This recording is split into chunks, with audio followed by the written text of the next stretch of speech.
Back दोस्तों, एक बार फिर से स्वागत है आपका हमारे YouTube चैनल पे। दोस्तों, चैनल पे नए आए हो तो चैनल को सब्सक्राइब जरूर कर लेना। वीडियो अच्छी लगे तो लाइक एंड शेयर कर दीजिएगा और बेल के बटन को भी दबा देना ताकि आपको हमारी वीडियो की नोटिफिकेशन मिलती रहे। तो भाई, आज हम जिस मूवी को एक्सप्लेन करने जा रहे हैं वो है 2020 में रिलीज हुई तमिल मूवी करुप्पन काटू वलासुका, जो कि एक थ्रिलर मूवी है और IMDb पे इस मूवी को 7.8 आउट ऑफ 10 की रेटिंग हासिल है। मूवी में चेहरे तो नए हैं लेकिन मूवी बड़े ही मज़ेदार है। तो ज़्यादा वक्त कमाते न हुए चलिए मूवी को एक्सप्लेन करते हैं। मूवी की शुरुआत होती है करुप्पन काटू वलासु गांव के साथ, जहां दिखाया जाता है कि मेला ख़त्म हो चुका है, सब वैसे का वैसा ही पड़ा हुआ है। फिर सीन कट होता है और ये है पचकली, जिसको डांस में बड़ी ही रुचि है। डांस ही इसका पैशन है।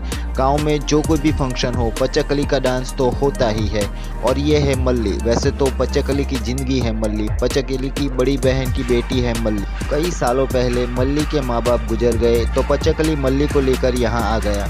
दोनों के बीच 12 साल का अंतर है, लेकिन दोनों एक दूसरे से प्यार करते हैं, साथ में नाच गाना करते हैं। गांव में कई कठिनाइयाँ भी है, जैसे कि छठी के बाद यहाँ स्कूल नहीं है, बाथरूम शौचालय नहीं है और सबसे बड़ी परेशानी है चोरी की।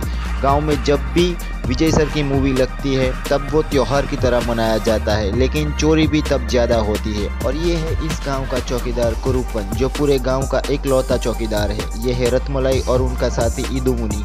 इनका एक और दोस्त है, इनका नाम तो नहीं पता, लेकिन रत्मलाई और उनके दोस्त तीनों चोर हैं जो गांव में चोरी करते हैं। और ये है वेला।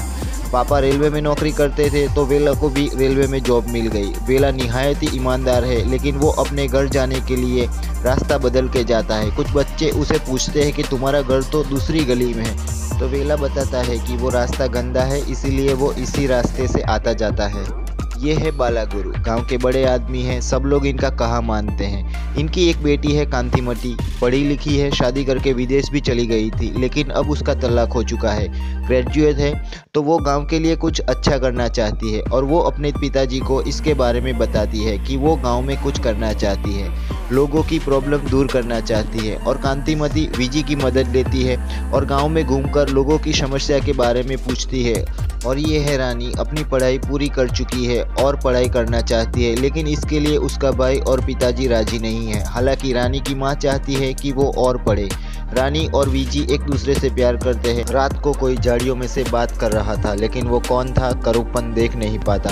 कांतिमती का दोस्त उसको बताता है कि अपने गांव को स्मार्ट विलेज बनाए, और इसके बारे में वो अपने पिताजी से बात करती है। बालागुरु उसे कहते हैं सबकी इजाज़त लेके गाँव में जो करना चाहे वो कर सकती है। तभी झाड़ियों में से कुछ आहट होती है, लेकिन कांतिमती कुछ देख नहीं पाती।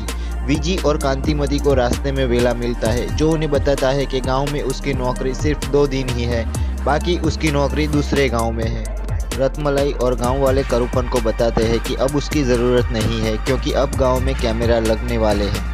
गांव में कैमरा, बाथरूम, स्कूल बनाने के लिए कांतिमती सबकी मदद मांगती है, लेकिन रत्मलाई और उसका दोस्त इसके खिलाफ होते हैं।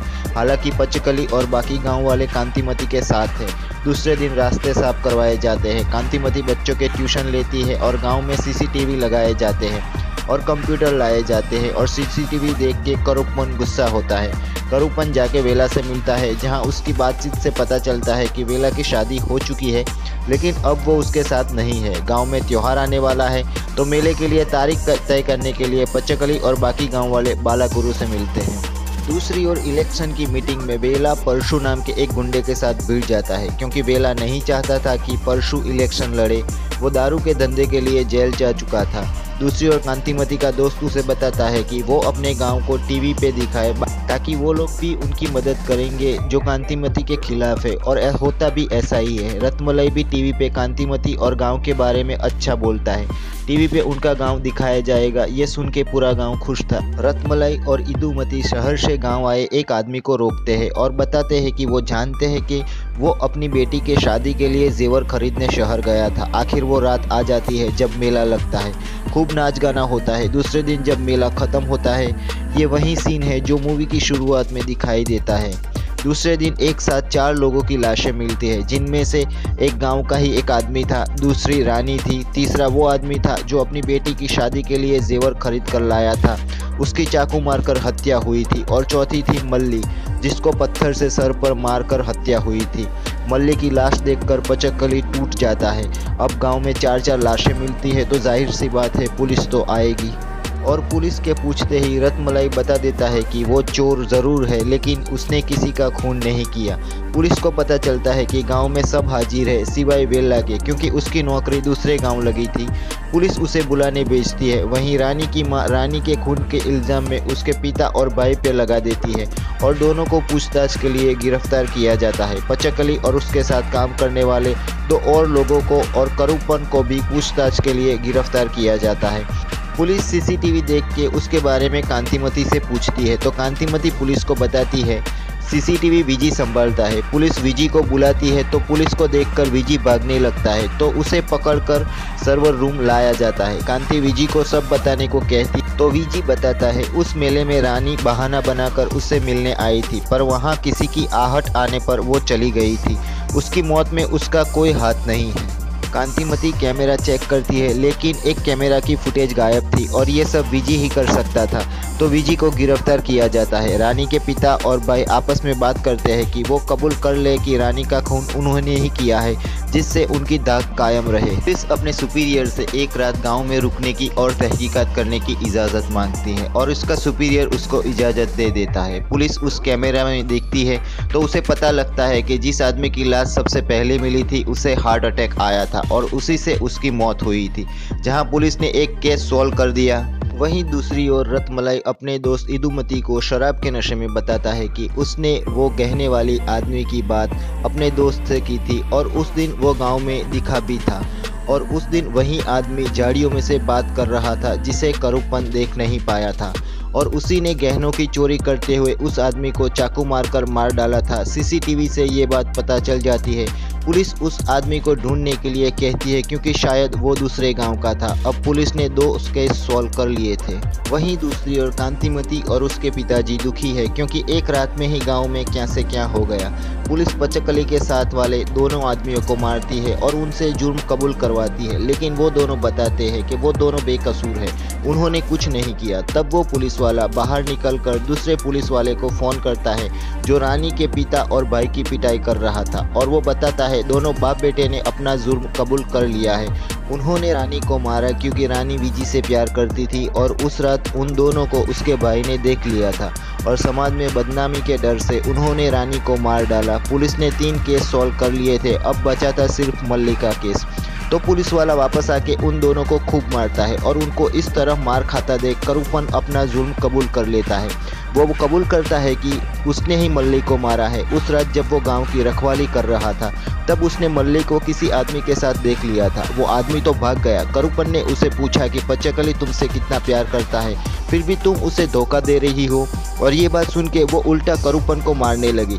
जवाब में करूपन ने भी वहाँ पड़ा पत्थर उठा के उस पे वार करता गया जब तक कि वो मर नहीं गई और करूपन को भी गिरफ्तार किया जाता है। पुलिस ने अब 4 केस सॉल्व कर लिए थे। बात रही उस सीसीटीवी फुटेज की जो रिकॉर्ड नहीं हुआ था। दरअसल वो करूपन ही था जिसने पत्थर मार के वो कैमरा तोड़ दिया था।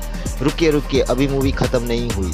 मूवी की आखिर में दिखाया जाता है कि कौन कैसे मरा था और यही मूवी का असली सस्पेंस है। तो सबसे पहले बात करते हैं रानी की। तो उस मेले वाली रात रानी बहाना बनाकर विजी से मिलने आई थी, लेकिन वो सीसीटीवी देख के समझ गई थी कि सब कुछ रिकॉर्ड हो रहा है, तो वो वापस मेले में अपने मम्मी डैडी के पास वापस आ गई। रात को रानी ये सोच के घबरा रही थी कि सीसीटीवी में सब रिकॉर्ड हो चुका है और कहीं ये उसके भाई और पिताजी देख न ले, और अगर उन्होंने देख लिया तो इसकी वजह से गाँव में उनकी बदनामी होगी। इसी डर की वजह से उसने आत्महत्या कर ली। दूसरा केस वो हार्ट अटैक वाला आदमी, जब वो गाँव में किसी औरत से मिलने आया था तभी उसके सीने में जलन हो रही थी। वो वहाँ से चला गया और थोड़ी दूर जाते ही उसका दर्द और बढ़ गया और वो वहीं मर गया। तीसरा केस वो आदमी जो शहर से अपनी बेटी की शादी के लिए जेवर लाया था, जब उसकी और उस चोर की हाथापाई हुई तो उसने उस चोर का चेहरा देख लिया था और इसीलिए उस चोर ने चाकू मारकर उसे मार डाला। चौथा केस मल्ली का। मल्ली रात को जब किसी से मिलने बाहर निकली तो उसके थोड़े ही देर बाद पचकले भी उसके पीछे पीछे गया। जब टॉर्च की लाइट में उसने देखा तो मल्ली के साथ कोई था। पचकली उसका चेहरा तो नहीं देख पाया, लेकिन मल्ली की बेवफाई से वो पूरा टूट गया और उसने वहीं पड़ा पत्थर मार मार के मल्ली को मार डाला। तभी वहाँ करूपन भी आ गया। उसने पचकली को कहा कि कि वो घर चला जाए और वो सब संभाल लेगा। सब खत्म हो जाने के बाद पच्चेकली वेला के घर जाता है क्योंकि उसको किसी ने बुरी तरह पीटा था। वहाँ से निकलते वक्त पच्चेकली को याद आता है कि उस रात मल्ली के साथ वेला ही था जो वहाँ से भाग गया था। वेला का और मल्ली का चक्कर चल रहा था, इसलिए वेला रास्ता बदल के मल्ली को देखने के लिए उसी रास्ते से जाया करता था। उस रात भागने के बाद जब उसने देखा कि उसके पिताजी गुजर चुके हैं तब वो खूब रोया। तभी वहाँ परशु अपने आदमियों के साथ आ जाता है और इलेक्शन मीटिंग का गुस्सा निकालकर वेला की खूब पिटाई करता है और अंत में वेला हाथ जोड़ के पच्चेकली की माफ़ी मांगता है और मूवी ख़त्म हो जाती है। तो दोस्तों, आपको ये मूवी कैसी लगी हमें कमेंट करके ज़रूर बताना, और आपको कौन सी मूवी का एक्सप्लेनेशन चाहिए मुझे ज़रूर बताना। मैं मिलूँगा आपको अगले वीडियो में, तब तक के लिए गुड बाय, टेक केयर।